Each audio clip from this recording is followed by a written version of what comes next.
program Newsroom. I am Elie Smith, fitting in for Henry Kejang Atembe. Today, our focus will be on the General Certificate of Education, which at a long last has been written around the country, and we are having conflicting reports from old and new media. When I talk about new media, precisely social media. We shall also be focusing on the death of Bishop Jean-Marie Benoit Bala. At a long last, the Episcopal Conference have spoken and in unequivocal terms, they have declared that the bishop was assassinated. And the grand question is, by whom? We shall also be going forward to talk about the bilingual and multicultural body or commission headed by former Prime Minister Mafani Musonge, and the Secretary General Dr. Asiga has at last been installed. Does it mean that that organization is going to start, and what is it going to solve, or will it solve the lingering Anglophone problem in this country? And we will be rounding off this debate with the Indomitable Lions of Cameroon. They will be starting their Confederation Cup campaign on Sunday against the formidable Chile, after their 4-0 thrashing by Colombia in an albeit friendly encounter. Will the uninspirational national team of Cameroon be able to live to the expectation of Cameroonians? Those are the debates and the topics that we will be having in this program this afternoon. Once again, good afternoon. Welcome on Canal de English and welcome on Newsroom. Those who have accepted to take part in these programs, I will be beginning with Dominic Meme, who is a journalist here at Canal de International and Canal de English, and precisely at Sweet FM. Mr. Dominic Meme, it's a pleasure to have you here on set. Thank you very much, Mr. Smith. Good afternoon to other panelists. Good afternoon to those who are watching us in and out of the country. Thank you for inviting me. It's a pleasure. And we will be having, for those of you who know him very well, his name is Ndifor Ferdinand. He is an activist. We see him, we see his posts or postings usually on social media, precisely on Facebook. So Mr. Ndifor Ferdinand, it's a great pleasure to have you here on set. Thank you very much. And I know you're here to be debating on these topics that we have declared already, but you also have some kind of revelations to make about the National Ports Authority of Cameroon. Not National Ports Authority of Cameroon, the Cameroon Ports. The Cameroon Port. Yes, the government has been bringing certain reforms as concerns the payment of customs duties and taxes. When you import cars, you're expected to pay change of ownership, what they call mutation in French, and the temporary categories. Well, the government decided to secure all of that this past week, 1st of June. It's possible to do it online, but I have an appeal to the Director of Customs and the Director General of Taxes. It's not moving well. People want to pay. At taxation department, it takes you 2 days to have a bill. Okay. At the bank, they say it has to go to BIAC to be validated. It takes about 3-4 days. It has to come back at taxation, it takes 2 days to have the receipts. Please, can it go faster? Secondly, the assessment that is done in the past has always been on the value, customs value. We now see some assessments, we don't know the basis on which they are done. If they can be put public so that we tell importers, expect this and not this, we'll be very happy. Thank you very much. We shall certainly be coming on it on the course of this program. And our other guest here, who is Mr. Francis Eret. He is an observer of the political and economic scenes of Cameroon. You know him already. Thank you very much for being here. Thanks for inviting me. And you also know that he is, beside that, what else do you do? I've forgotten, right? I'm an executive coach. Executive coach. Yes. So if you need some kind of motivation, he can be able to give you more. And before that, those are the guests of our program. But before that, let's listen to or watch together the headlines for the program of today. Major news stories in Cameroon this week cut across education, religion, politics and sports. In education, candidates of the GCE examination start the written phase of the exams, with focus in the northwest and the southwest regions, where candidates have gone for months without studies, though called upon to write the examination. Mainstream media houses and the social media gives bits and pieces of the examination, with most of them focusing on the huge absences recorded. Catholic bishops in Cameroon break the silence, holding a meeting to state as one person that Bishop Jean-Marie Benoit Bala was assassinated. The National Episcopal Conference requests the Cameroon government to shoulder her responsibility of protecting the clergy. In politics and administration, Dr. Chi Asafo is installed as the Secretary General of the National Commission of Bilingualism and Multiculturalism. This comes months after the appointment of members of the commission. In sports, football fans in Cameroon are divided over the chances of the national team as the Confederation Cup starts today in Russia. Cameroon takes on Chile in their opening match tomorrow Sunday. These topics and more will constitute the package this day on the program Newsroom. We are broadcasting here in Douala, Cameroon.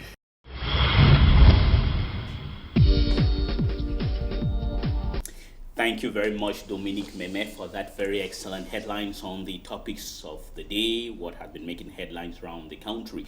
Well, before we will want to open the floor here on set for the debates, I will first of all like you to listen or watch this report from Yaoundé regarding the General Certificate of Education. You could remember for 6 months or 7 even, Cameroonians of English expression, precisely those in the northwest and southwest regions, have not been going to school officially, but officially some media, especially state-owned media, have been claiming that schools were open, but to the chagrin of most, the reality was different. But at a long last, the students have sat to write their General Certificate of Education. But the question is, what will they write? But the reality is, in west or east of the Mongo, schools were going smoothly without any problems. But before opening the floor for the debates today, let's listen first to a series of reports. The first one, it was written by Annie Collins, our Bamenda Bureau Chief, and let's hear what he said on the atmosphere of the General Certificate of Education examination in the Northwest regional capital of Bamenda. It is against a backdrop of the weekly ghost town in Bamenda that candidates for the 2017 General Certificate of Education have begun sitting the examination. Government Bilingual High School downtown is hosting one of the accommodation centers. Here, there are close to 2,000 candidates for the general and technical GCE subjects from 16 centers around Bamenda. It is here again that the examination did not begin at the appointed hour of 8 a.m. as stipulated by regulations.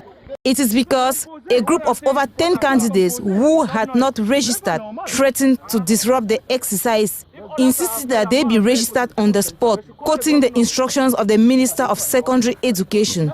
Refusing that we should not write, that we did not register. And for more than 2 months now, we have been trying to register, and the principal keep on telling us to come and write today.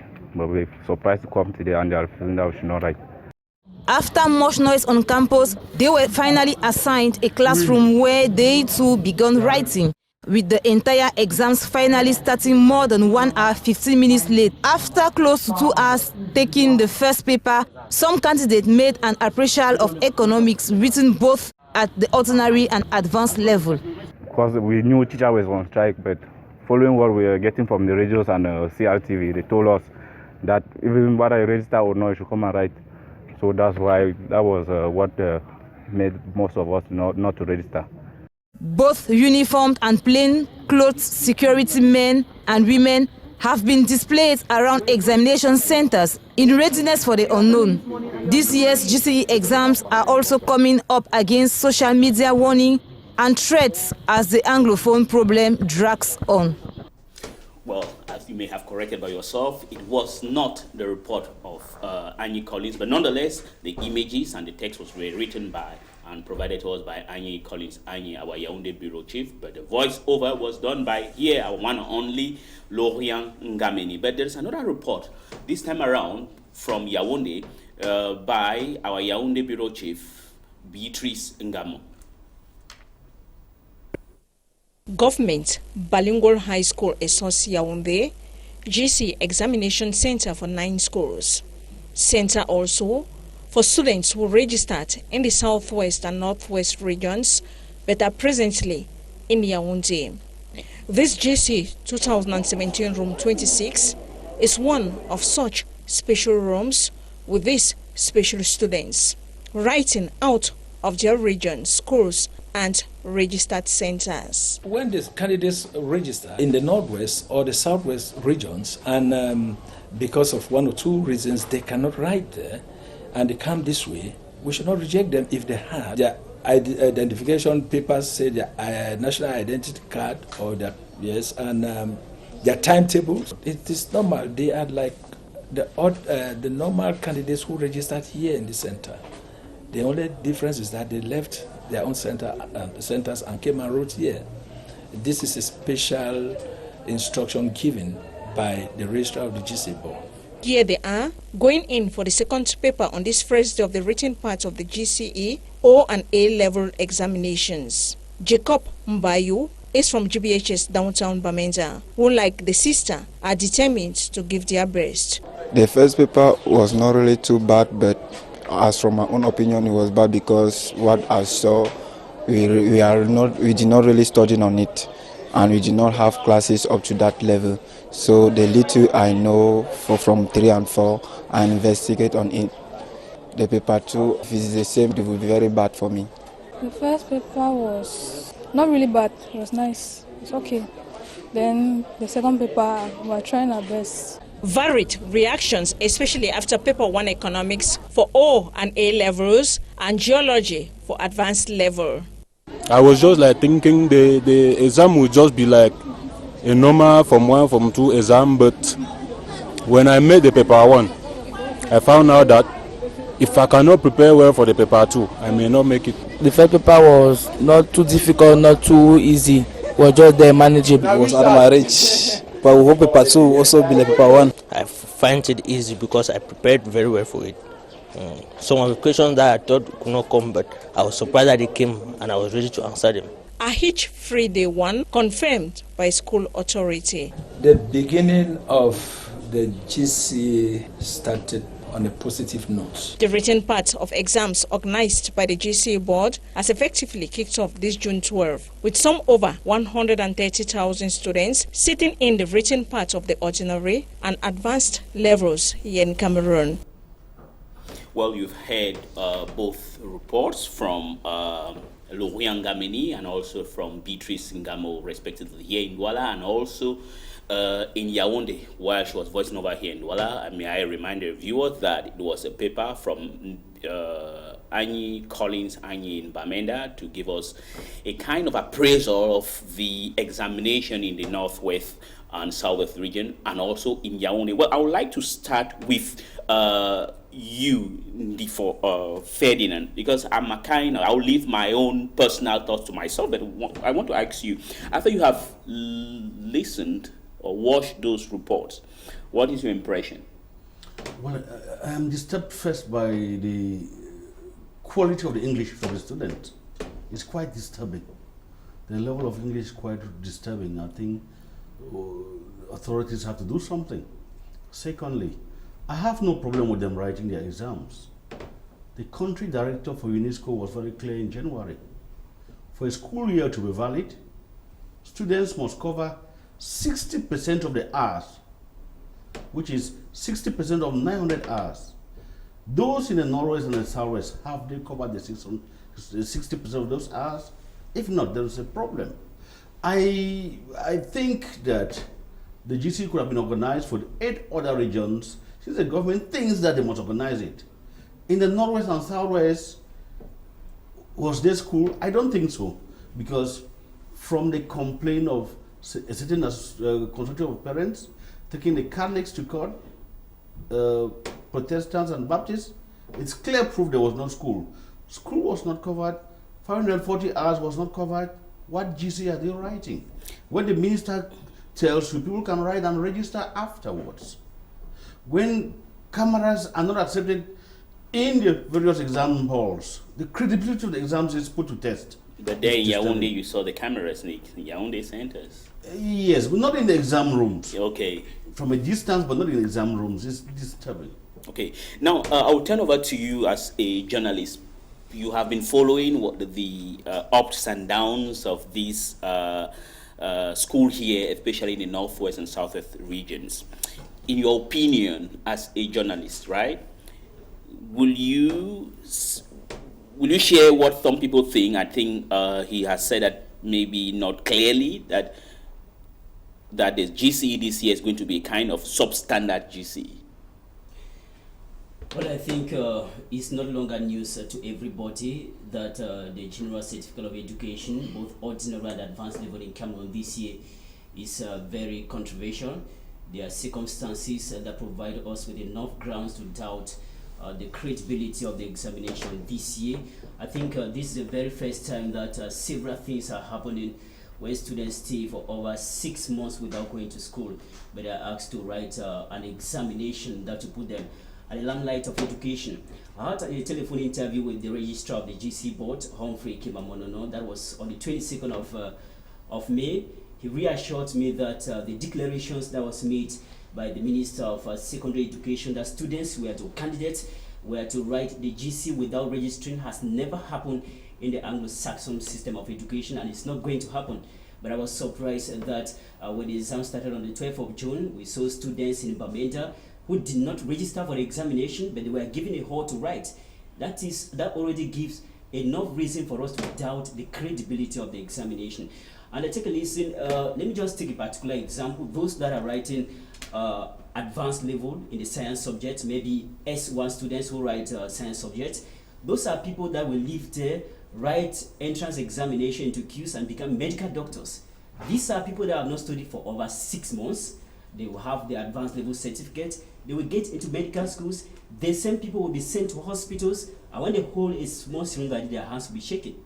It places a lot of doubt on the quality of education students are receiving in the country today. The quality of education students are receiving, and I think Mr. Ferdinand also pointed something there, talking about the language of the students. But may I remind you that it appears, it is not yet 100% sure, but I understand that most of them, their parents are of French-speaking Cameroonian expression on this side of the Mungo. Hence, you can have the lapses or loopholes in the way they speak the language, but it's an effort. Now, I'll be turning over to you, Mr. Francis Eret. You are a motivational speaker. Yes, I am. And now, when you have confronting this reality, but before that, the question is, do you think the government has this obsession that come what may, they must write an exam because they felt that the civil society organizations in Anglophone Cameroon were kind of trying to humiliate them?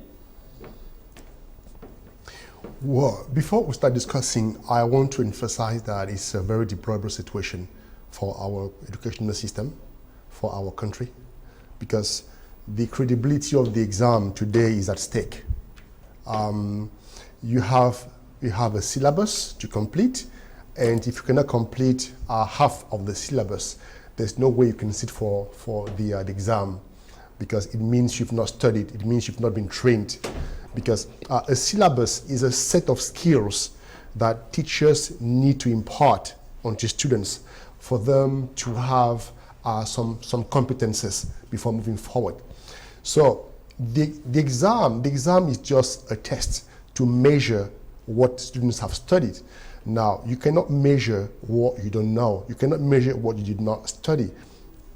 So here, there's at the same time a social problem and a political problem. Because on the one hand, you have the government who want to set the exam. And then you have the social situation, which everybody knows. So, was it right for these students to take the exam? Yes, that's the question. Was it right for the government to push students to take the exam, whether they had registered or not? Those are some of the burning issues that we have to look into. But as an observer and a parent, I'm very disturbed. I'm very disturbed because I'm looking at the future of these students. Some of them will probably pass, in spite of the difficulties. They will pass, but what level will they have? So, and then 5 years down the line, what will these students become?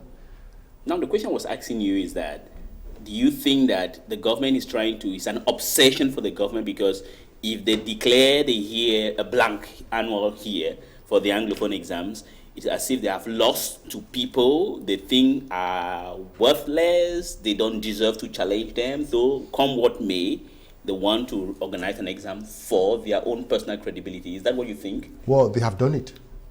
They have organized it in spite of all the challenges, which means they kind of have that obsession to show, I don't know, to who, that they have an effective educational system. Okay, and now return back to you, Mr. Ndifor. Now, you said along the line that the UNESCO Secretary General or somebody, who was it? The resident representative, when she gave the percentage, the figure you alluded to, in your own understanding, does it mean that our exams, the GCE General Certificate of Education, will be null and void abroad? I think on CRTV he proposed a roadmap, which was very clear. He said, in his opinion, school should go up to the end of June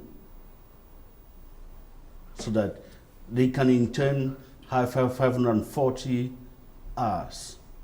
It was never respected. So it's problematic. Let's not forget that in the past, we used to have GCE in January and June. Could the government not extend classes in these two regions for a few months? It's possible. But they are bent on ending the school year. As my brother said, are they conscious of the consequences? What diplomas are they giving out? Well, diplomas, yes. The intrinsic value of the candidates. What are we churning out? What kind of medical doctors are we churning out? Engineers who will come to reap the consequences. Okay, now the question, Dominic, is that, well, those who are on social media, some most often the pro-Anglophone extremist fringe of the movement, who doesn't want people to go to school, right? But have you found out the impression of ordinary Anglophones? Are there not some of them who really wanted to go to school? And I think that's the reason why the government said, all right, there are some people who really wanted to go to school, they at least went to school. It is that minority or majority that is being taken into account. That's why they decided to willy-nilly organize, or not willy-nilly, or come what may, that whatever happened, we should organize these exams. I think, Mr. Smith, the inner thought of every person, every normal thinking person, is that a child should go to school and be educated. But the question now is the situation that is prevailing in Cameroon, Anglophone Cameroon, that is Northwest and the Southwest, since October last year, 2016, does not give enough grounds for people or students to have that particular zeal to go to school. Most of these students, you see, they have the inner zeal to go to school, but the issue of insecurity, you see policemen, security patrolling, we are burning down of houses, there is total insecurity. I mean, the socio-political atmosphere is not favorable. That is why many of them are staying in their homes. They want the situation to come back to normal, for them to go to school as they used to do before the outbreak of the Anglophone crisis. I want to mention something here concerning the writing of GCE examination this year. I think government or the regime have taken as if some sort of a tussle between Anglophones, those who are protesting, and the government, which is not the case. The government might have won the debate or the argument by organizing GCE examination this year, but the effects will remain there for many years. You see people that are writing GCE without any knowledge about what they have studied over 6 months without classes. Government at one day maybe succeeded in organizing the examination, but what are these students going to have like without this, apart from the certificate? What else can they really prove that we know this thing because we study in school? Okay. These are people that they will leave high school and they will get to university, becomes a total problem, and that is how the chain goes until they find themselves in the job market. As an observer, I think I would like to bring this question to you again, right? because since this incident began, those who are women, people might not like to talk about it. Those who are against people returning to school, those who are, like we call it in code, the extremist fringe of Anglophone Cameroon, are the one winning. All right. But now there are others, as I was saying, there are some men and women who wanted their children to go to school. Isn't it, and is the government not organizing what she has organized simply because they want to take into consideration these people whose voices are crowded by the majority? Well, it's a very complex issue because we are in a country. We are in a country, and in a country you have an educational system, and the educational system is for all the students. Now, when part of the students do not go to school, it's a major concern, and the government ought to sit down with the people and then discuss and see whether it is relevant to still organize the exam. Because you have parents who had to transfer the children from Bamenda, Kumba to Yaoundé or Douala. How about the other parents who are unable to transfer the children to this part of the country? To Douala, to Douala or Yaoundé. What happens? So I think we cannot just discuss the symptoms. We have to go down to the root of the matter. My friend on the other side talked about classes extension. Is it possible to extend classes when students are threatened when they step out of their houses? I don't think extending the school year by six further months will solve the problem, because the root cause has not been addressed. We all know the root cause of this problem. Until we address it in a reasonable way, nothing can move further. Good, until we address it in a reasonable way. But to round off on this debate on the GC, I'll be asking the last and final question on this. Is he talks about the root cause. But may I ask also this question? There are some people who are already floating the idea that September is going to be a replica to this one, which means that schools are not going to resume in West Cameroon, that is Northwest and Southwest regions. What, in your opinion, rapidly could help to solve that problem? Well, the solution is very simple. The government claims that the meetings they held in Bamenda with syndicates up to the 8th of January, they had 20 positive points. Can they implement the 20 positive points? And that problem will not be solved by the goodwill of a minister. It should be solved by law and by constitution. It should not be that this minister comes because the English subsystem of education is threatened, it is invaded, Francophonicized. Should famine no go this year say, okay, we'll redeploy French teachers who don't teach French in the Northwest and Southwest? The next minister can reverse it. What guarantees are there that these two systems can function side by side? Anything short of that, this struggle has been so long and has, well, we may not end only with education. We have the judicial part of the problem. You have the ordinary man that thinks that this problem should be solved entirely. And let me give you two quick examples. Why should the language of command and training the army, gendarmerie, be French? Why should the currency be in French only? The Anglophone problem is more than the teacher's problem and that of the judiciary. It's a bigger problem that needs people to sit down, solve it. It's going on since 1972 or even before. If we think that cosmetic solution will solve this problem, we have been patient. Our parents may not be, our children may not be very patient like us.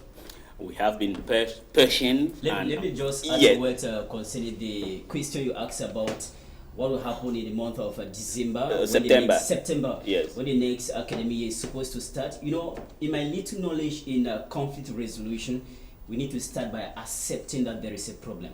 When we accept that there is a problem, we start looking for a solution now.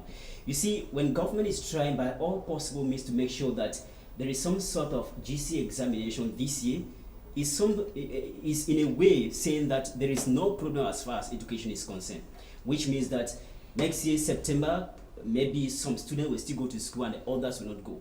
If there was no examination this year, that would have been a clear indication that there is a problem. So let's start looking for a solution so that by September, school should start normally. But having some sort of a cosmetic examination is a denial that there is no problem. It's a denial that there's no problem, and let me also act to borrow from Ndifor that our children, we have been very patient. Our children might not be as patient as we have been, and this problem, to be honest, has really sparked a lot of other problems that were simmering, and nobody had the effrontery maybe to inflame it or to open it.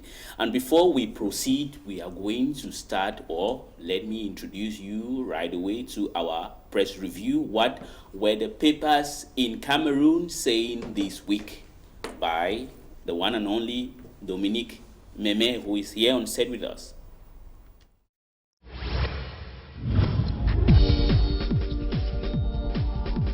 Candidates battle with ghosts to write General Certificate of Education GC. The Rambler newspaper paints a picture of the Northwest and the Southwest, with some candidates braving the odds under tight security to sit in for the written phase of the GC examination. As a few candidates do so, the paper equally reported several number of absences recorded across examination centers in the Northwest and the Southwest. The media faces a threat to report the start of the GC in the Anglophone regions. The Sun newspaper says the nation holds its breath as GC written part starts. The paper writes on the tight security put in place in the Northwest and the Southwest to avoid any interruption. As the first week of the Cameroon General Certificate of Education examination comes to an end, bishops in Cameroon make startling revelations concerning the death of Bishop Jean-Marie Benoit Bala. To the Post, the National Episcopal Conference is optimistic that Bishop Bala was brutally assassinated and thrown into the Senegal River. To Archbishop Samuel Klida, president of the Episcopal Conference, culprits should be brought to book. Le Fort Camerounais newspaper picks same story, listing the names of other Catholic clergymen that have died in the country under very suspicious circumstances. The paper thinks the security of the clergy has not been taken seriously by the regime in power. From mysterious death in the Catholic Church to politics, SDF Echo newspaper quotes Honorable Joseph Banazem saying that those who are in detention concerning the Anglophone problem should be released, with those in exile pardoned. To the paper, that is the only way to ensure frank negotiation to end the crisis. On why SDF MPs and senators are not ready to resign from the National Assembly, Honorable Banazem told the paper that the SDF is a national political party which caters for the interests of all Cameroonians. Another way of putting an end to the Anglophone crisis, to Info Martin, is the installation of the Secretary General of the National Commission for Bilingualism and Multiculturalism, Dr. Chia Safol, installed in Yaoundé by the President of the Commission, Peter Mafani Musongi. In sport, the Indomitable Lions of Cameroon takes on Chile in their first outing for the 2017 Confederation Cup in Russia. The Post newspaper leaves the competition proper, explaining how African Union Soccer has facilitated the traveling of close to 500 Cameroonians to Russia to support the Lions. As the competition starts, the success of Cameroon is still on the balance after a spanking 4-0 defeat they suffered days ago while playing a friendly against Colombia.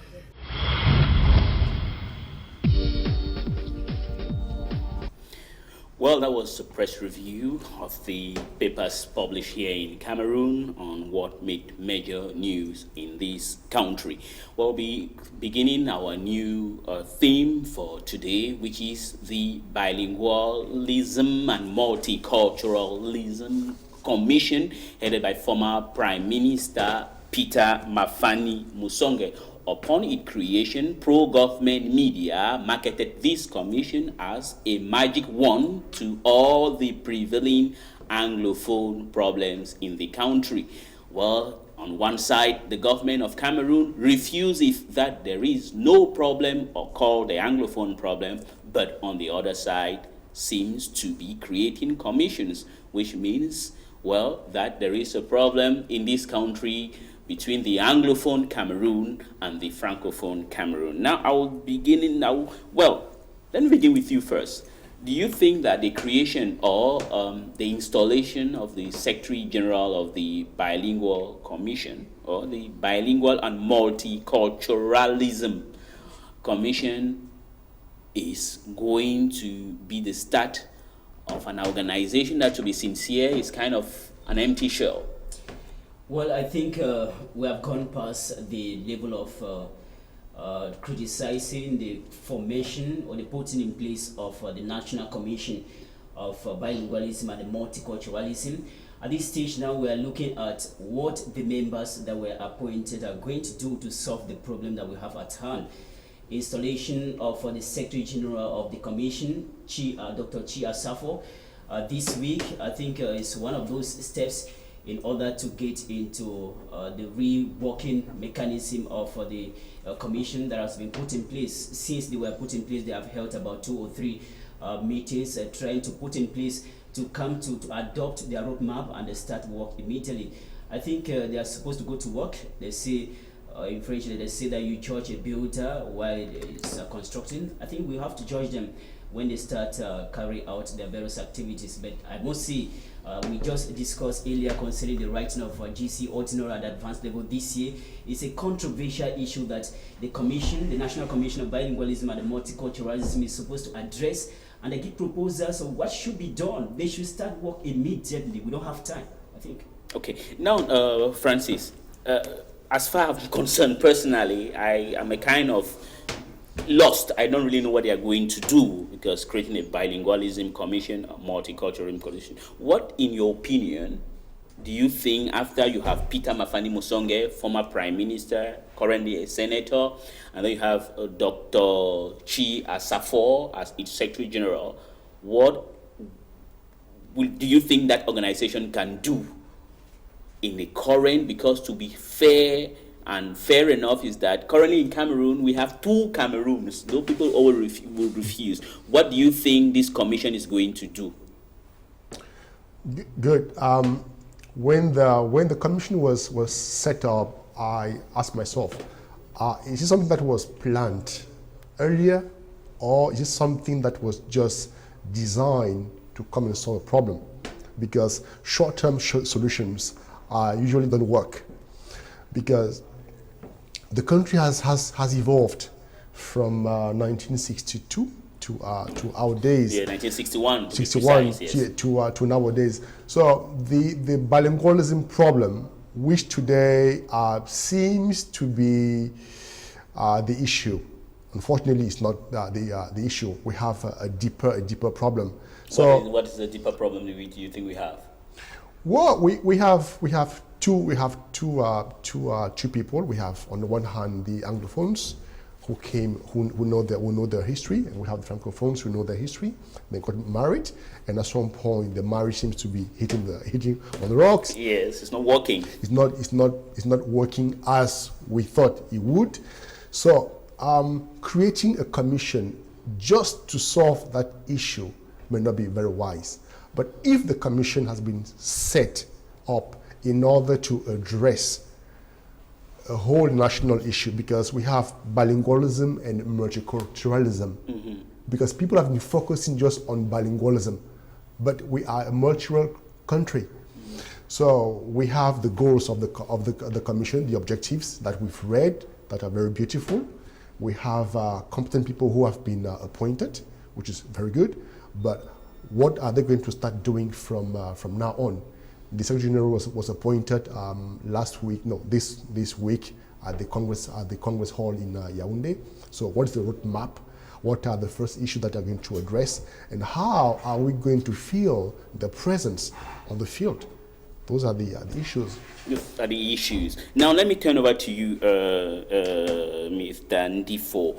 Now, some people think that this commission was just created in a kind of ad hoc manner because there was an immediate burning problem. Do you think that it's just a kind of window dressing that is not going to solve the problem, or some others feel like an MP of the SDF thinks that the solution to Cameroon's current problem is for the government to have the courage to call for a constituent assembly to see the form of the state rather than creating multicultural and bilingualism commission? I see so much bad faith in what has been done. Let me tell you that this thing has been copied from Canada. It was a Royal Commission on bilingualism and biculturalism in Canada. What have we done? We have transferred it to something else. Let me tell you that that body is only an advisory body. They make recommendations to the head of state. We know how he uses recommendations. They make proposals. We know how he uses those proposals. Talk about the quality of the people. Peter Mafani is an engineer. Chi Asafo, financial somebody. I was expecting anthropologists, social scientists, language experts who understand these problems. Let me say that do you think it's a distraction? Why is it a distraction? Cameroon is a bilingual, it's a bicultural country. You cannot limit the Anglophone problem to a bilingual problem. Cameroon is a bicultural, bijural country with more than 300 traditions, 300 dying traditions. I can tell you, the president's children will not speak his Bulu dialect. How many of us even know our dialect? We have a bilingual, bicultural country. We have two cultures and perhaps more than 300 traditions. Let me tell you what happened. A learned professor of law, Njimuche, University of Yaoundé too, is equating Anglophones to a tribe. Said now that they have solved Anglophone problem, they should solve the Bamon problem. You see the confusion. We are not a tribe. Anglophones have tribes. When you put it bilingual and multiculturalism, you make Anglophones look like a tribe. The Anglophone problem is not a language problem only. The minor language company is too small. I'm sorry to interrupt you, but I will stay with you. Is now, if it's not this problem, what is it all about? What is the problem of the Anglophones in this country then? It is simple. The Anglophones are asking for equal opportunities, equal chances. They came into a union on one-to-one, some sort of marriage. They have their past, we have our past. There are two peoples living together. What the values that Anglophone inherited and the values that Francophone inherited can function side by side as in Canada. We have this back agenda to think that we can always harmonize. And harmonization in Cameroon is synonymous to assimilation. Let me tell you, this problem has been heightened since 2007 when President Paul Biya, in an interview in France, they asked him what he expected from Sarkozy. He said, amongst other things, he expected cooperation, aid, and everything. But he said something which is very important. Cameroonians did not notice it. He said, we have witnessed some linguistic imperialism in Africa. It is imperative on France to preserve certain countries where French is spoken. If a Cameroon president goes to France, wants to preserve certain African countries where French is spoken, means Cameroon is one. And we have seen in the last years, more Francophone magistrates sent to English areas, more Francophone teachers sent to the English area. That is the agenda. Till the president reverses that agenda, it's a planned agenda. It will go on. There's an agenda to gradually assimilate. That is an agenda to gradually assimilate Anglophone Cameroon. May I add to you that it is not just something that began today. If you read one book written by Pierre Ela, Dossier Noir sur le Cameroun, in a visit that Amadou Ahidjo paid to France to see Charles de Gaulle told him plainly that if you keep allowing Anglophone and Francophone culture to move alongside, you will have two countries, and the magic one should be efface the Anglophone culture and make everybody speak French. That was in 1965, and immediately I think when that was when Ahidjo began floating the idea that federalism was too expensive and decided to put aside Augustin Gomjoa. Let me come to you and ask this question: if some people have this idea, when you say, okay, we have gone by the time to criticize the commission. But some still say when you add multiculturalism on the Bilingualism Commission, it's a subtle way to water down the bicultural or bijural nature of the country and promote what I've seen on pro-government media, CRTV, saying that my father is Basa, my mother is Meta, or whatever. It's a kind of integration. What is your take on that? Yes, when the commission was put in place, I talked to one Dr. Ngala Donatus. He is a lecturer, a bilingual lecturer at the University of Douala. It made me to understand that by putting the name of the Commission of Bilingualism and Multiculturalism, the state was in such a way bringing in some sort of tribalism in the stuff. Because to him, his language expert, he explained to me that they were supposed to put it like it should be some sort of bijura cultures being put together to examine and bring solutions. But putting in multiculturalism is like promoting some sort of division within Cameroon. So for me, I think that the issue of multiculturalism is, like you rightly mentioned there, trying to water down the claims or the demands of the Anglophone community of this country that are asking equal rights like their brothers on the other side of the Mongol. So maybe it's a strategy of the regime to bring down demands of the Anglophones. Good. Then may I also add that let us make it very clear that this movement of the Anglophone is a nativist movement, because it doesn't suffice for somebody who is born who is from East Cameroon, who studies English as it is doing, to have the same thought or feelings that the Anglophones of West Cameroon are having. So, because the Minister of Communication said once that his children are also Anglophones, so we should be very careful to make it distinctive that the demands of Anglophones is a kind of nativist movement. But I will come back to you, sir, that after listening to all your points of view, it seems as if Musonge, Asafo, and the rest are just wasting their time, that this is just maybe waste of taxpayers' money. It's not going to solve the underlying problem in Cameroon. Well, I will hate rushing into such conclusions, because myself, before being a coach, I was a language expert for about 15 years. I trained people across Central Africa, French, English, and on the rest. And whenever we talk about bilingualism, we tend to forget that whether you are from Meta, whether you are from Sambalima, you have your mother tongue, your native language, and then you embrace French or English. So we are all bilingual. But on the other hand, there is the threat. Modernism is kind of killing our primary culture.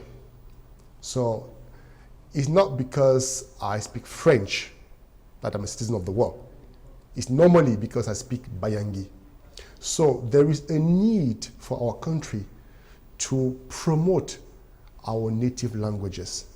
So I want to believe that the term multiculturalism has to do with that objective. That is, we promote both national languages and also the native languages.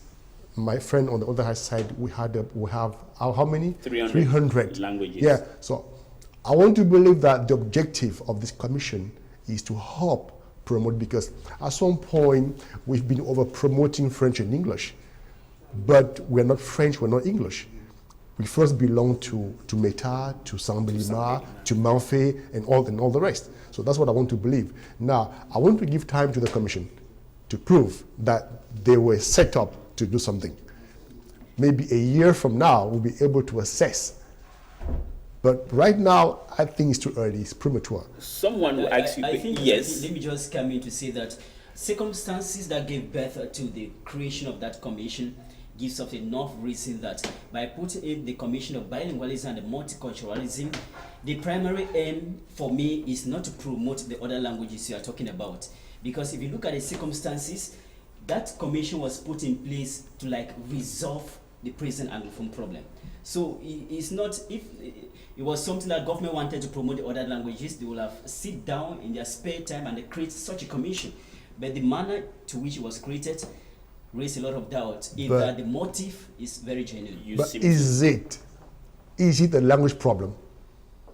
It's a question you're asking. Yeah, it's not a language problem. But in Cameroon, do you live in Cameroon? Yes. But you heard the Anglophones complaining that their language, they are being francophonized, the language that's of the small military. component of the whole problem. Yes. It's a bicultural problem. Yes, it's a bicultural problem. It's not just a language problem. All right. Yeah. So, do you think that, to be sincere, I have my doubt, I will say it without hiding, but do you think that Mosonge, Asafo, and the rest, and their body, I understand, is just a consultative body, which means that after gathering all the details, they will now transfer it to the presidency for execution? Well, today they have an office, they have a building, they have a budget. So I suppose they will have to appoint experts who are going to help them. Because if they was just there to consult and to send proposals to the government, then the commission will be useless. Then the commission will be useless. But I would like to conclude this with you, right? But we have the Constitution of Cameroon already talks about the bilingual nature of this country. But what was the need to create another commission, whereas we are unable to apply to the letter the spirit of the Constitution of this country? I think 22 years ago, the president of this country signed a decree saying that all official texts must come out in English and French. He has never respected that. Even the text creating the commission you cite, appointing them, is in one language. Can he show the example? Okay, can he show the example? Well, that was that. We are going to go on another topic. We don't know if we have the report on that. That is the assassination, as the Episcopal Conference have really said in an unequivocal term. They have declared that the Bishop Benoit Bala was assassinated. But then now the big question is, he was assassinated by whom? I would like to start by you. You've been following this debate on the assassination of Bishop Bala. What's your take on it? Well, so far I'm aware of the death. I'm not aware of the assassination. But the Episcopal Conference have said that he was assassinated. Yeah, we still need to gather evidence. Investigations are still going on. So we're waiting for the right source to reveal the information. The right source for waiting? You're waiting for the government to confirm they have killed him, right? Or not? Or any other person? Okay, I understand, Mr. Francis. You are that's technical, right? You want to be logical to the end. Now, Ndifor, are you not shocked that a church comes out to say one of theirs have been killed, even though they were short of identifying the assassin? Perhaps, like Francis just said, perhaps they know he has been killed, but they too are carrying out an investigation. What were your take on it when you heard about that? No, for long in this country, I've never appreciated the link between some of our church leaders and this government. What do you mean by that? To be clear, they have come to have some other relations apart from state-church relations. We have seen some go political at times, some who's supposed to defend the people don't do it. We have seen some enjoy big cars. We have seen some go to ministers. We have seen church officials go for government contracts. It's problematic, especially with the Catholic Church. They have been so close to those in power to the extent that in 2004, when Archbishop Jean-François, in a homily and a letter to the president, said, wives of ministers come to this church, wives of generals come to this church and tell him our husbands wear napkins, are homosexuals. Some talked against him. So some of these church authorities have been in a difficult situation with government officials. Let me divert 1 second. When we have these Anglophone problems, we have Catholic bishops in Northwest and Southwest who have been dragged to court. Have you had bishops on this side going to them to say, Asha, we understand you? I'm simply happy now that they realize that they're dealing with a ruthless government A ruleless system, I agree with Francis. While we wait for investigation to identify who killed that man, we should know that they should know that they're dealing with a ruleless system, which at times you may not identify the problem. The person, they are in danger. They have cited about 5 people killed. They should know how to deal with this government and protect citizens. They should know what to do with this government and protect citizens. Let's watch together and listen together the report on this topic by our one and only Beatrice Ngamo. The bishops of Cameroon says Bishop Jean-Marie Benoit Bala was assassinated. The fifth point of the declaration made public June 13th and presented to the press this June 14th in a briefing by the President of the National Episcopal Conference of Cameroon, His Grace Samuel Kleda, read by the Deputy Secretary General. The tragic death of Bishop Jean-Marie Benoit Bala has shocked and upset the people of Cameroon, the people of God, all Cameroonians, and international opinion. From the initial findings, we, the bishops of Cameroon, affirm that His Lordship Jean-Marie Benoit Bala did not commit suicide. He was brutally assassinated. This is one more murder, one far too much. Crimes like this, the bishop says, makes them feel they are being persecuted by some obscure and devilish forces. Examples abound. We are thinking especially of His Grace Archbishop Yves Plumet Ngaoundéré, 1991. Reverend Father Joseph Mbassi, Yaoundé, 1988. Reverend Father Anthony Fonte, Kumbo, 1990. Reverend Sisters of Jum in 1992. Reverend Father Engelbert Mveng, Yaoundé, 1995, just to name a few. His Grace Samuel Kleda says they denounce falsehood, defamation and calumny, waiting for proofs concerning allegations spreading that the bishop was killed for denouncing a sect of homosexuals. The bishops call on all to be courageous as Christ has conquered the world, ushering Christians to intensify their faith, praying for the men of God and for peace and justice in the country. To this moment, the corpse is still under custody of the judicial authority. Investigation still on. While bearing their grief, they call on the government to clarify and make known their findings. Well, that was a report there by our Yaoundé Bureau Chief Beatrice Ngamo, confirming what we have all been saying here, that the Episcopal Conference has said it in very clear terms that one of theirs was brutally assassinated. They did not just stop there. They went on to give a list of men of God who have been brutally assassinated. But the thing is, and the question remains, Plumier, Mveng, and you name it. But as far as Mveng is concerned, I wish to add here that Mr. Pierre Ela, in his book Dossier Noir sur le Cameroun, I'm not the one saying it, that is a book he wrote, that those who killed Mveng were the French because they wanted to destabilize Paul Biya. Well, nobody has brought a counterclaim to that. But now, when you hear of such list, it's an atrocious list of people, of men of God being killed. The question is, what personally, as a journalist that you are, what do you think? Are you personally secured, or if people like Angel Ven could be killed, Plumier assassinated, Bala being killed, and nothing happens while we're waiting for the investigations? We don't know who really killed them. What is your take on that? I think the common man in Cameroon today has all the right to be afraid of his life. Let me just say, when you see somebody like Justice Ayapo being arrested, you will therefore know that any other person in this country can be arrested, even on weekends. When you see bishops saying that, giving a long list of their colleagues that have been brutally assassinated, you will therefore know that a commercial motorcycle rider or a trader in the market might not be responsible for such a death.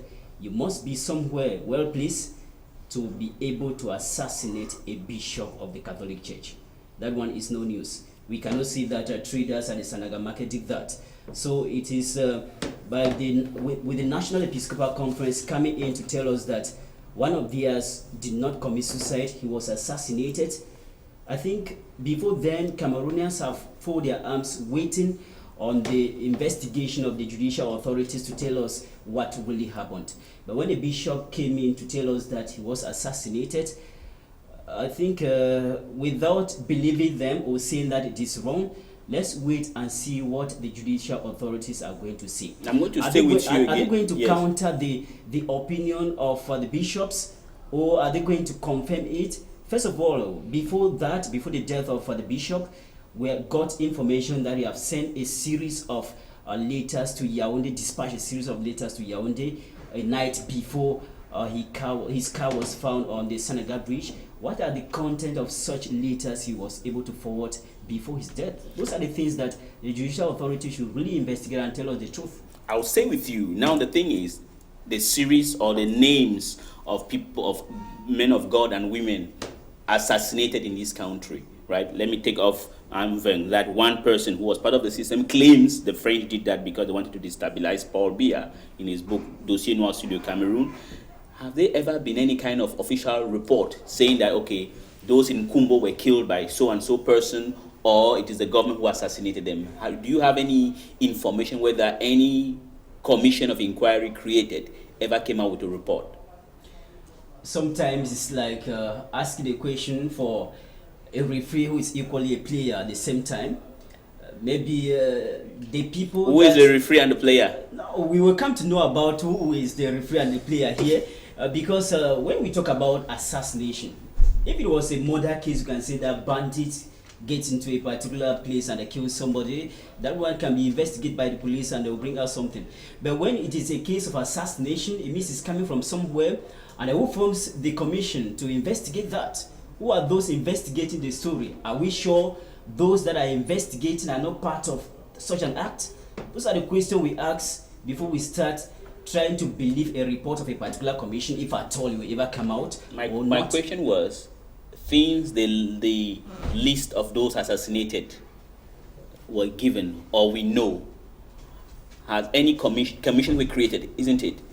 But did any of those commissions ever come out with a report saying that Anglophone, let me say, Pierre claims the French killed him for reasons he gave that they wanted to destabilize Biya? Monseigneur Plumieux in Garoua, who killed him? No, those reports, we have never had reports coming out to tell us exactly what happened. But when you watch the president of the National Episcopal Conference, Archbishop Samuel Kleda, saying that the state should take responsibility in protecting the citizens and most especially the clergy in this country, which means that the National Episcopal Conference in Cameroon has noticed some lapses at the level of protecting Cameroonians and most especially the clergy in Cameroon. Now, I'll ask a question to you, and it kind of, well, the allegation from the Episcopal Conference is a kind of insinuating that the government has a hand in it. Well, they said the bishop was brutally assassinated. Mm-hmm. By whom, we don't know. But they said they are calling on the state to protect the men of God. Yeah, it's normal. It's the job of the state to protect its citizens and all the inhabitants. It's the job of a father to protect the children who live under his roof. So the state has that duty to protect. So now, who actually assassinated?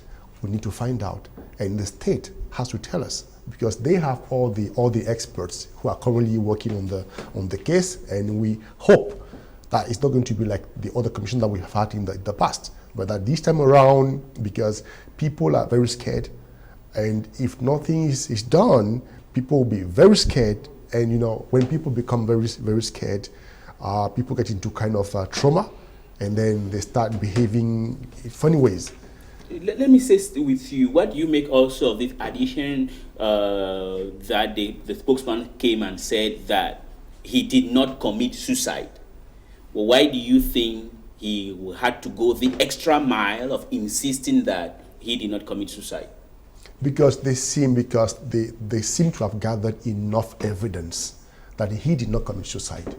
The circumstances of the death made them believe that it was not suicide. It wasn't suicide. Yes. Ndifor, we're coming to you, but there are, today the good thing in the world today is that we have the old media, which is the print and electronic, and we have the social media, with the new media. We have YouTube, WhatsApp, Facebook, that you are a very active member on Facebook. I see you're posting regularly. Now, it has been going all over the place that among the many supposed reasons that may have led to his assassination is that he wanted to denounce the gay and homosexual trend within the church, and also a breach with people in the government. Have you heard about that? I heard about that. And do you think it can be something can cause those allegations might really be what made him to lose his life? The same Facebook claims that he did some transfers 2 months before to sanction people in that. But I want to tell the Catholic Church to be serious for once. There should be a plaintiff in this case. They should go to court and start a case against X unknown. In that way, the State Council, this thing will be public. And this, the judiciary, we don't need only a commission. Just the Department of State Prosecution should finally give its report to courts, and the courts try the people. It can only be done and properly done if the court is a party to it. If the church is a party to it. So they should officially make a complaint against unknown the death of that bishop. There I will take them serious. Now I would like to say, when you said for once you want the Catholic Church to be serious, right? Yes. What the hell do you mean by that? They have been too patient. They have cited 5 cases of killings in the Catholic Church, and I remember they said, just to name a few. So they have had so many. It is also suspected that one of the fathers, one of the priests who died in Bafia, was also killed. He died in a situation people cannot explain. So they should feel the heat and know fire is coming. You seem to have a kind of personal problem with the Catholic Church. Not with the Catholic Church. Other pastors have gone, citizens have gone. They are complaining that it will appear they are targeted. So that's why I think that they should make a complaint officially for this case, and we go to the end of it and have the people tell us why he was killed and so on. Dominic, why will the church be kind of under threat when, for example, let me give you a case on these Anglophone problems, you've had a kind of discordant voices. The Bamenda Episcopal province had a different point of view, and Bishop Clergy, who is the president of the Episcopal Conference, if I'm not wrong, also had a different kind of view, which is somehow bordering on supporting the official position of the government. Why will a church which is not neutral, which in most cases supports the government, now think that they are under threat from the same government? Well, the National Episcopal Conference thinks that call on the state to probably show that a responsibility of protecting the citizens, which means that the church has noticed that there are lapses in the way the clergy is being protected in Cameroon. I think that the National Episcopal Conference have not outrightly said that they are facing threats from the government, but they are calling on the government to take its responsibility as the main guarantor of security in a particular country to do its job correctly. The threat, the killings of... So they are trying to say the government is not guaranteeing the security of Cameroonians. Cameroonians, and most especially the clergy. We cannot independently here say that the assassination of Bishop Jean-Marie Benoit Bala was carried out by the state. No one has said that. The investigation is still going on. But the bishops, they are saying that the state, which has all the equipment and all the trained personnel to guarantee the security of persons, should do so. So I think there is no wrong saying that each and every one of us, if you are under threat here in Akwa and you see a policeman, you can run to the policeman and seek for protection, because that is an agent of the state which has the sole responsibility to protect the Cameroonian citizens. Francis, now, do you think that we have arrived at a certain point whereby Cameroonians no longer have confidence in the government? Well, we have issues of insecurities, but we haven't got to that level. It would be very irresponsible to air that kind of opinion. Yeah, but when the church says, the men of God are crying here that, well, we need security, isn't that tantamount to saying that, okay, this country is already on the verge of great insecurity, that the government cannot protect them? Well, I remember some time ago we lost about 3 or 4 artists within the space of 3 months, and people started saying, "Oh, artists are dying so much." It wasn't true. It wasn't true. So, such statements are not very responsible. They're not responsible. No. So the allegations of the Episcopal Church is not responsible, right? Well, we are in a country where we're in a state, and the government has the obligation of protecting 25 million citizens. It's as simple as that. Okay, now to you, there's this problem. Why is it that, like you listen to the report of Beatrice? Why do some Cameroonians think that the Roman Catholic Church has this problem of homosexuality that is really a problem? Why do you think about that? Because it's all over the social media. Well, it's simple. It was denounced by the church, by the Catholic Church. Okay. Yes. Which means that since the Catholic Senior Church officials is of the Catholic Church denounce it, yes. denouncing the homosexual trend that most government officials are practicing. No, in their own church. In their own church. Government officials, and they denounce some in their church. Because you said something about Jean Zoa saying that most ministers come into wives. Yes, but some other church leaders denounced it in the Catholic Church. So I think the good priests are more than those we can even suspect. Which means that if they are not able to file a court case against the unknown, yes, it means that they themselves are not quite sure of themselves, right? That they think the enemy can be within. I don't think so. Perhaps they have never been properly advised. Their cry also means that the government should publish the results of the former investigations into the other deaths. If they're well published, it can calm them down. They want to see clearly what is happening. I don't think they're accusing the government directly. But they think they're under pressure if the government will do investigations and don't publish the results to them. But let me ask you this question, but why would they wait? They have given a litany, a list of those assassinated within their fold. Yes. And they never bothered themselves to press the government to come out with the official result as Francis was requiring in order to make a statement. But why should they wait that one should be killed? This one killing too many. Why should they wait that one of theirs should be assassinated again before crying to the face of the world? I think they have very clear proofs. Remember the commission or the list of medical doctors. The Catholics sent 1 doctor there. Then we have had other controversial situations. Who appear he was adopted from the office. Who appear on looking at the corpse, he was mutilated. So they have this time real reason to see that it was not suicide. It may not be the same with the other cases. They have real proof this time. They have real proof this time. Perhaps since it happened in Garua, in Kumbo, in Ajum. There are state councils everywhere. Inquiry was done. They should reassure the Catholic Church with the results of those inquiries. So it is an opportunity now for the government to come up with all the inquiries that they have been keeping on their various covers. Let me say that the bishops this time around asking the state to take responsibility. The bishops, they are not saying that. They mention a number of priests that have died under mysterious or suspicious circumstances. You see, immediately after the death of Bishop Jean-Marie Benoit Bala, we got news of a father that died in Guti, Father Augustine D. Circumstances happening within a short period of time demands that people should really ask questions.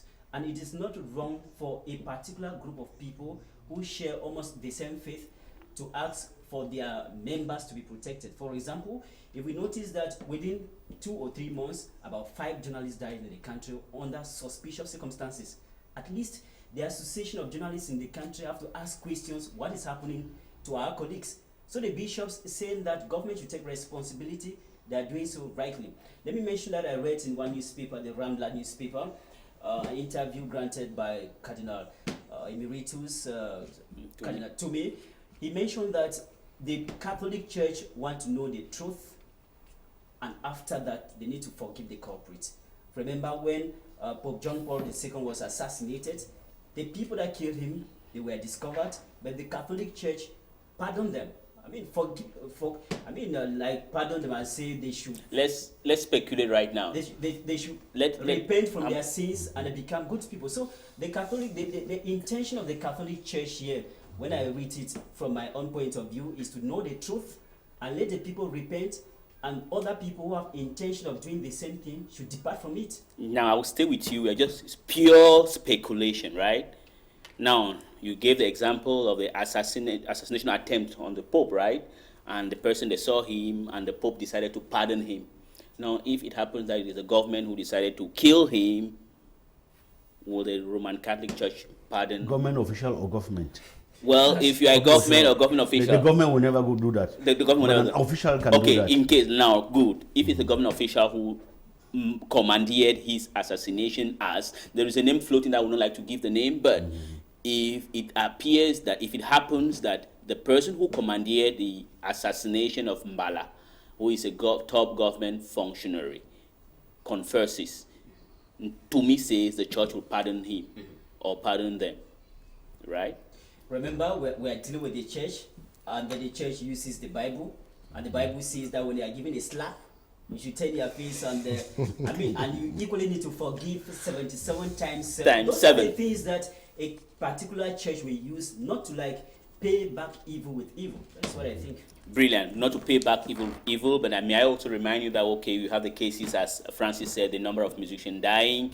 Now we have the cases of a number of men of God being killed or dying, but I want to put it clearly that the death of Reverend Father Augustine D. of Nguti is of natural causes. He was sick and was suffering from heart ailment, so it has nothing to do with assassinations, right? So that we can admit, concede that the government is incapable of guaranteeing our security, but the case of Nguti, the government has no hands in it. That I can assure you.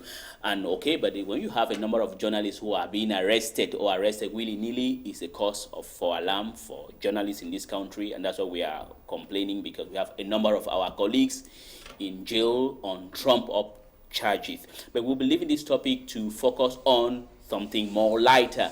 It is the Indomitable Lions of Cameroon who will be making their entry into the Confederation Cup on Sunday against Chile. But the thrashing from the Colombian of the Indomitable Lions makes those who are diehard fans of this team wish to be certain or to be sincere. Is quite uninspirational, give them little or no hope. Is there a chance for the Indomitable Lions to live up to the expectation or live up to the legacies of their predecessors in Russia this time around? Is something that we are going to see on Sunday. But before that, let me say, I know a number of you guys are really good football fans, right? You support the Lions or not. I, for one, am not a fan of the Indomitable Lions, and I will not hide it, but I would like to ask you this question. Now, when you saw that team, which to me is quite uninspirational, because I think that they won that cup by default, because my observation that the level of the competitors there were not as quite high as we would have expected. But do you think that that team can go places after being humiliated by the Colombians in a friendly? It was a friendly anyway. Do you think that they can do something? Yeah, I accept your analysis. They won that cup by default. They were quite lucky. They can also be lucky again. Let me tell you. Let me tell you something. Don't forget, after we came back in February, there are some juju people asking for their money that they made the team to win. Is it true or not? We are simply lucky. We are in Africa. You can never ignore things like that. We are in Africa. We can never ignore things. Hello, Dominic Meme. Did you have the opportunity? Let me come back to watch that friendly between Colombia and the Indomitable Lions. Yes, I did. It was a friendly. It was a friendly. At the end of the match, I was very happy because when they announced that Cameroon was to play a friendly against Colombia, I have a very bad notion about Colombia. We all remember what happened in 2003. Our player died while playing against Colombia. So I was happy, one, because all the players that went in for the match, they came out safely. In good health. And now the second thing is 4-0. That was just a friendly. And see the qualities of players that Hugo Broos used that particular day. It was like testing players to see who they can use when the real Confederation Cup starts today. So that was a Team B play. We will not say Team B, but because you are Team A is not any better. No. We cannot say that. We cannot say There's that. no better. Mr. Ndifor just mentioned about luck. I think there is luck and there is equally talent. These guys, I have a lot of hope in them. They are talented guys. They can do wonders tomorrow when they are playing against Chile. Remember, before they get to Gabon in January this year, we see all sort of things. But these guys, they went there, they proved their worth. The luck was there, but they really tried. They played. They win clubs that teams we never expected that they can do so. So I still have a lot of hope for the Lions of Cameroon. Okay, they did like Thomas Jefferson said, I'm a great believer of luck, but I do work hard for luck to come my way. So, so do you think that team, which has not gotten any play style, he just play by luck, by default, they did it in Gabon, nobody expected them. They came out triumphant. Do you think that they can go any places? And when you have teams like Germany, don't you think that there's a kind of, it can smack what happened to Zaire in 1974 by 9 goals against Germany? I'm not pessimistic. I know you're a motivational speaker. You cannot be pessimistic as I am. I believe in the Lions. The friendly against Colombia was Team B. Of course, it was Team B, and the coach was trying to find out who among these guys can I step up for team A. We've never had a play style, to be honest. The last 20 years, we've never had a play style. Even in 1990, when we made history, when we made history back in Italy, we didn't have a play style. What we have is fighting spirit, and that's what we did in Gabon. I cannot put down our victory to luck. No, it was fighting spirit. We usually believe that we can do things, and whether we are good or not, the fact that we believe, that faith makes us transcend obstacles. Now today, we know we have a very good goalkeeper. We have good defenders. Maybe we don't have strikers. Maybe we don't have a good midfield. But I think the coach is working on that. Our first outing is on Sunday. It's not very far, against Chile. I think we should wait and see what happens. We should wait and see what happens against Chile. And you said when he said we don't have any play style, even 1990, which was, I think, the best time, the best Cameroon football then, 1990, I think 1982, if I may say also. But 1990 was really the zenith of their playing style, right? But you said they had a play style, which was? I agree. There's no play style, but we block. We take a truck, block. That's all our play style. It's not really play style, but we block effectively. It has not been working of late. But don't you think that this thing that we gamble is going to pay us dearly one day? No, not we. So we gamble. How are you concerned? I mean, there's a football authority and the ministry. They play around the team, with a lot of distractions around the team, and so on. At times, these players may not concentrate well. I just hope that this evening we don't hear of match bonuses, problems, and so on. I hope they have the right mindset. But my possible prediction is we may be very good in Africa. We're very lucky in Africa. We'll come face to face with reality from tomorrow. We'll see our real level tomorrow. We don't have the level for that competition. No, I don't share that particular idea. You don't share what? You see, that you don't have the level, right? No, we have the level. What? Yes. We have the international but level. You had the international level, but you were humiliated by Colombia. If Colombia wanted to give you 8 goals, they would have done so. It is no harm to lose a friendly match, 4-0, then you perform well in the Confederation Cup. That was just a friendly match. some sort of a training for Hugo Bros a dry run to identify talent that he's going to use when the competition starts later this evening. See, Chile is the champion in South America. Cameroon is a champion in Africa. All those guys, or all those teams, they are champions in their respective continents, and equally those that won the World Cup. So that is the apex of football in the world. I hope we'll do miracles. These guys are going. I'm hoping for miracles, but I know a level. What I think is that Cameroonians should have hope in their particular in their team, and support the Lions with full spirit. I know kind of a fanatic, so you don't care whatever. You just say you are a Cameroonian. Not like fanatic. Let me just say that when people say for a number of years we have not had his play style, which means that is our own play style, that we don't have a play style. And they has been working for good, so let's support that particular style and see what comes out of it. As a motivational speaker, what do you think if you were a coach? Yes. After this 4-0 beating, and we saw that if the Colombians wanted to give 8, they would have. What will you tell your players that, okay, you're going to play against the mighty Chile, champions of the South American zone, the best continent as far as football is concerned? What will you tell them? Wouldn't they be frightened? No, look back in 1990, we had this 4-1 against Russia, but we went to the second round, and what did we do? Wonders. So a match, what happens during a match can be very, very tricky. Sometimes because the players were hungry, sometimes because they did not receive money on time, maybe there were some administrative problems. Maybe, there are so many things that happen around the team that we don't know. But if our team goes out there on Sunday against Chile with the right mindset, we can do something. We don't have the level. And you say, what's yes, the level? You say you don't have the level, right? Yeah, and in your understanding, when you mean level, what did you expect, or what do you expect the Lions to do in order to have levels of world football? No, first the quality of the players. Yeah, we have an excellent goalkeeper. Yes. Who plays where? Only excellent way is playing for Cameroon. And 9 months, 10 months in Europe, he's not even on the bench. Okay. That's excellent player for Cameroon. All right. Okay. Well, I'm sorry, gentlemen. It was a pleasure having you on set, and thank you for having made it here today. We want to thank all our teaming viewers in Kumba, Victoria, Bamenda, and all over Cameroon and the world, especially in Freetown in Sierra Leone. Please, this is the end of the program Newsroom for today. Stay tuned to programs on Canal de English, and Saturday will be another day, God willing. Generic.